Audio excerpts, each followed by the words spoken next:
Hey everybody, welcome back to Vegas Tips and Tricks Weekly. This is our show that we are producing entirely on the iPad using our Final Cut Pro app. If you're an Apple sort of Macintosh person or have been over the years, fairly recently, I think probably within the last couple of months, Apple has released an app for Final Cut Pro that you can use on a number of the iPads. It has to be like either the iPad Pro or the iPad Air, like the one I have. So I decided it'd be a good way to maybe, enhance the video quality of the broadcasts and also maybe learn some things. It's done on like a subscription model. So I basically paid $49 for a year access to this, and we'll see how it goes. But yeah, so we managed to create some sort of a little intro and also a thumbnail on the iPad. So today, thanks to the massive group of people, I think four, who voted on my Twitter poll yesterday, we're going to wrap up our Vegas Memories sort of show, which started out as a podcast.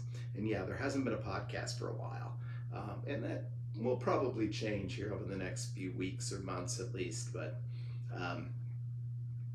it was sort of my, you know, desire to sort of work my way through all of my Vegas trips all the way back to April of 1996, which is now what? 27 years ago? Over 27 years ago.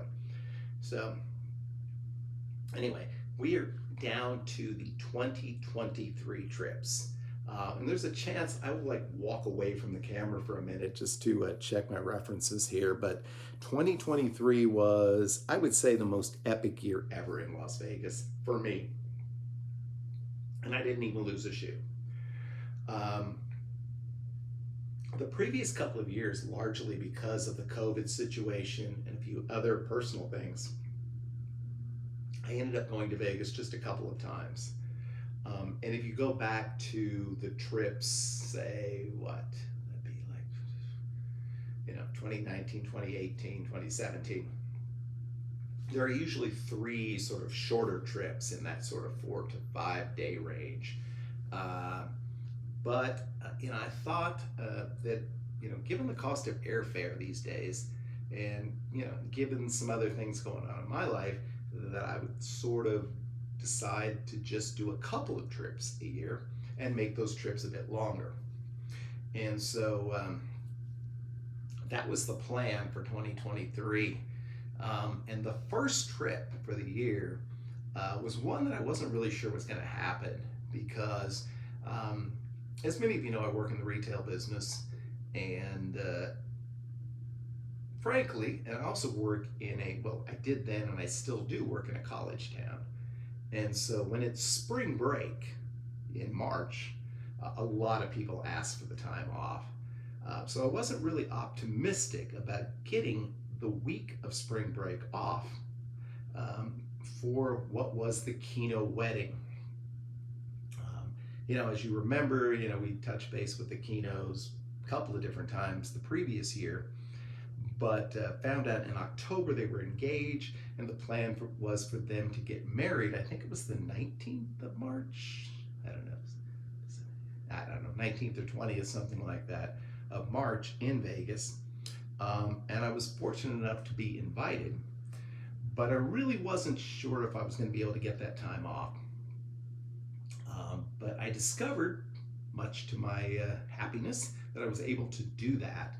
And so from that point on, the big challenge of the sort of spring break Keno wedding trip of March was to try to find some sort of reasonably priced rooms, because it was also the week of March Madness, the first weekend of the NCAA tournament. And one of the reasons I've never been there during that time, well, one is that it does in fact typically coincide with the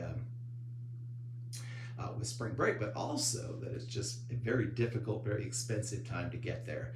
And so, even once I had managed to get the time off, managed to book my flight, I was still a little bit unsure about how this was going to work out. So let me grab my little reference book over here so I can tell you actually how it did work out. I know the first couple of days that I got there, and I arrived on March 17th.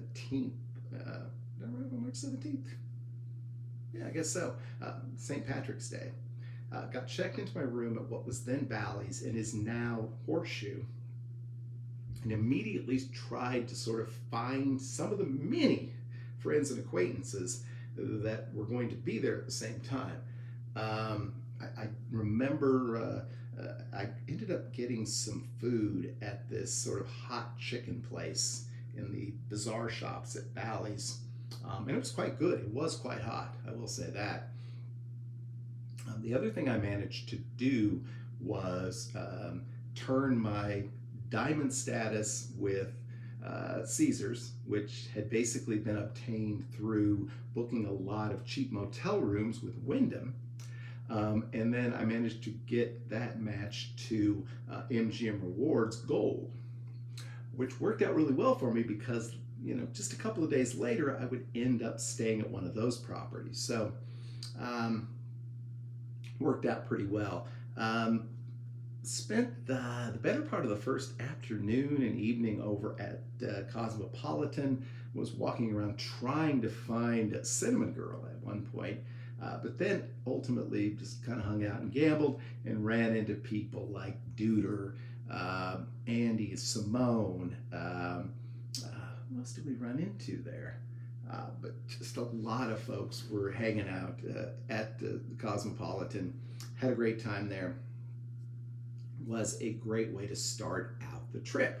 So I'm going to walk away from the camera from just about 2 minutes, well, actually 2 seconds and 2 more seconds, and I'll be back because I want to check my reference here and make sure I get all this right. Be right back.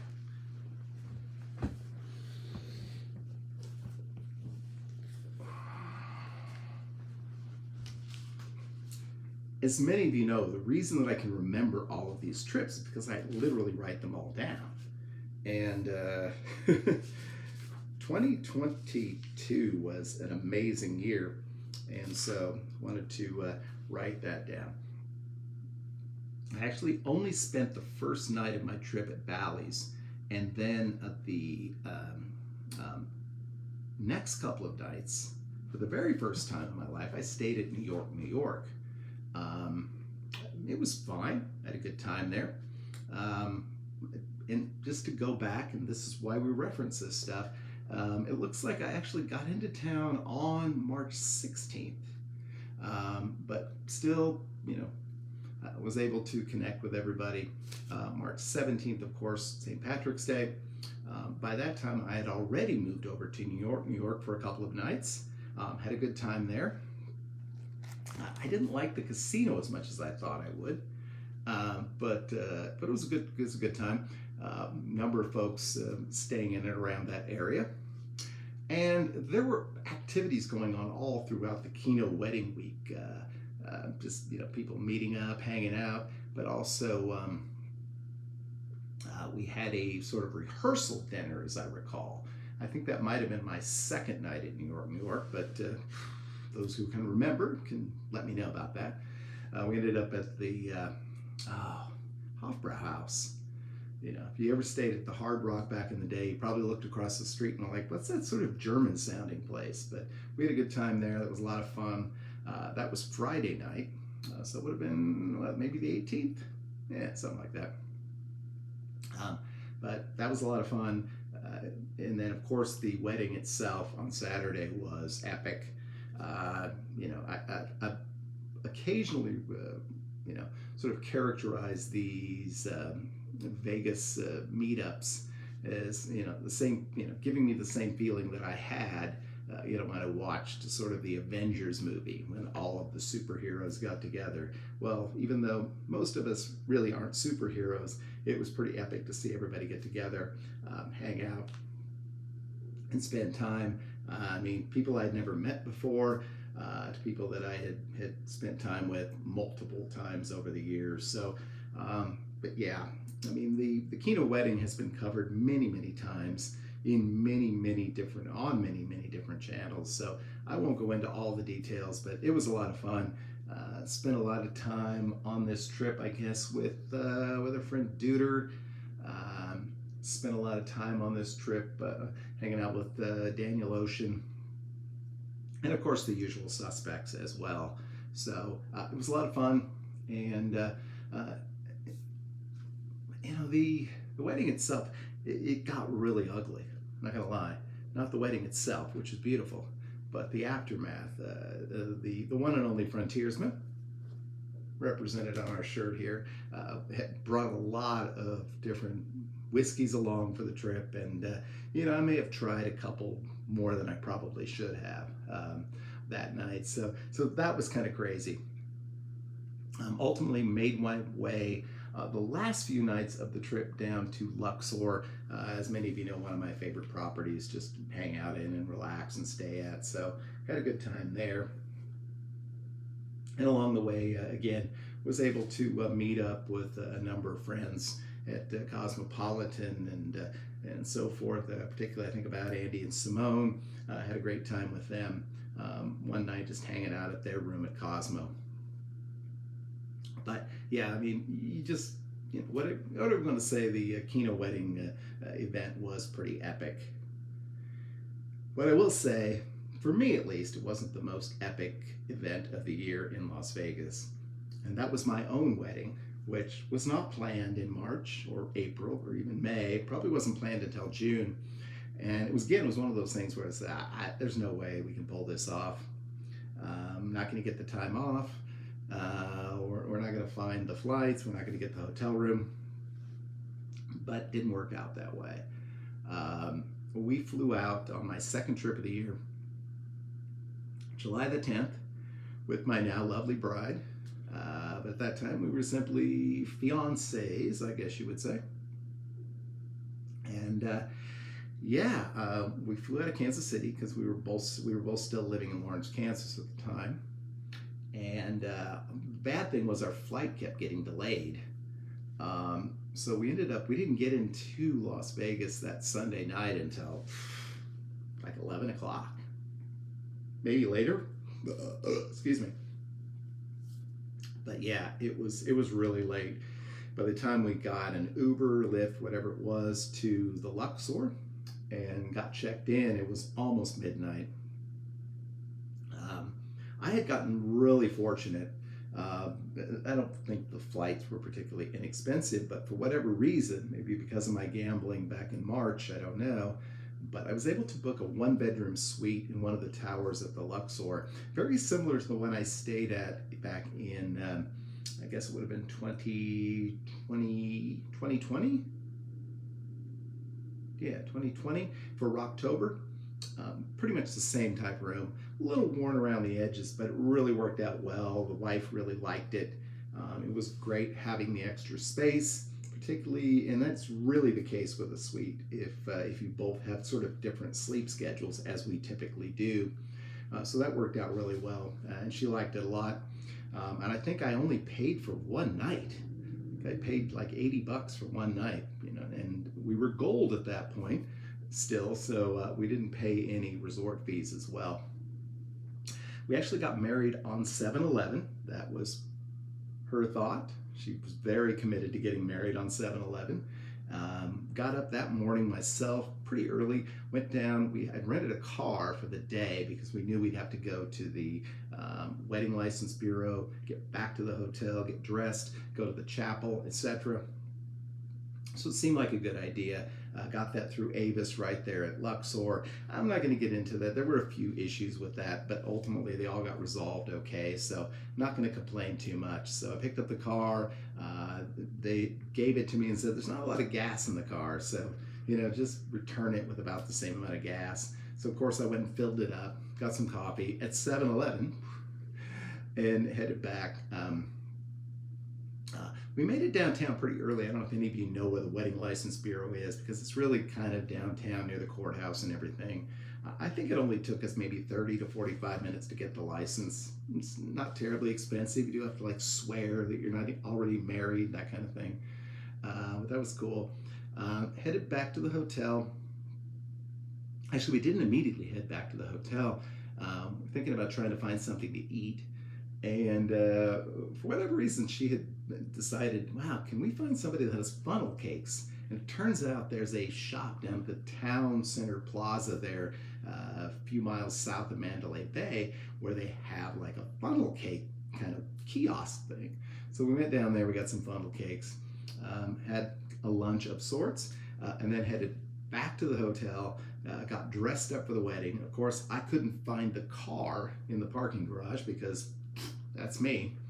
But we made our way with plenty of time to spare down to the little white wedding chapel where a lot of famous people, including most recently, what do you call it, J-Lo and Ben Affleck got married, but Michael Jordan's gotten married there, Paul Newman got married there, a lot of famous people. The ceremony was really, very short and sweet, but was a great moment. As many of you know, since it was 7-Eleven, maybe not just because it was 7-Eleven, we ended up stopping at a 7-Eleven and we got ourselves a cherry Slurpee, our first sort of meal or snack together as man and wife, and kind of drove around for quite a while, around sort of the southwest side of Las Vegas as you head out to Red Rock Canyon. If you don't go into Red Rock Canyon, just kind of drive around. It's a beautiful, beautiful drive. Don't have to pay any sort of fees or anything. You end up kind of around that Blue Diamond area. And, like I said, just overall really great day, as you can imagine. And then the rest few days of the trip, we really just kind of explored Las Vegas together. We did have occasion to run into the frontiersman and Tina one evening. I think it was the day after we got married, where we were kind of making our way up the strip, and she had never visited Las Vegas before, so we wanted to introduce her to as many of the attractions there as we could. So that went well. The next night we ended up going downtown because I thought she should see that as well. Really enjoyed ourselves, partially because we won big. She had a hand pay on the Fortune Cup. And I think it's been documented a few times already. I'm sitting here betting $1 on the long shots, and one of them came in, and I look over and she has bet $5 on the long shot. And so her very first trip to Vegas, a $1,300 plus hand pay, which was pretty nice. We decided we'd stay another day, which wasn't the plan. And so we spent one night up at the Sahara, which of course the Sahara had been a big part of the keynote trip as well, because that's where they had their reception, etc. back in March. But what a great trip. We had a great time. Myself, I won a lot of money that last day at the Sahara. She didn't do quite as well, but we had a great time. And what an amazing experience. If you've ever thought about getting married in Las Vegas, well, hey, I'd kind of recommend it. I'm just going to go ahead and finish this thing up. The last of my trips in 2023 was for Mark Timber Part 2. And of course, this was also kind of a longer trip. Was there actually for 8 nights, the longest trip I've ever had to Las Vegas. The wife didn't join me on this trip. And it kind of colored the whole event for me, because by the end of the trip, I was getting really missing her and really not wanting to be there anymore. 8 nights is a lot of nights to spend in Vegas. It's the longest trip ever for me in Las Vegas. I did get in fairly late the first night, which I spent at Excalibur using a My Vegas reward. And I left fairly early the last day, but it was still too long for me. And along the way, I stayed at Excalibur, then 4 nights at Mandalay Bay, and then finally 3 nights at Planet Hollywood. I did get to meet a lot of people on this trip. Our good friends Diana and Gord, had a chance to meet them and spend some time with them. And of course, it was Mark Timber, which meant I got to spend a lot of time with my buddy Mark as well, which was great. We had a very sort of epic a few events along the way.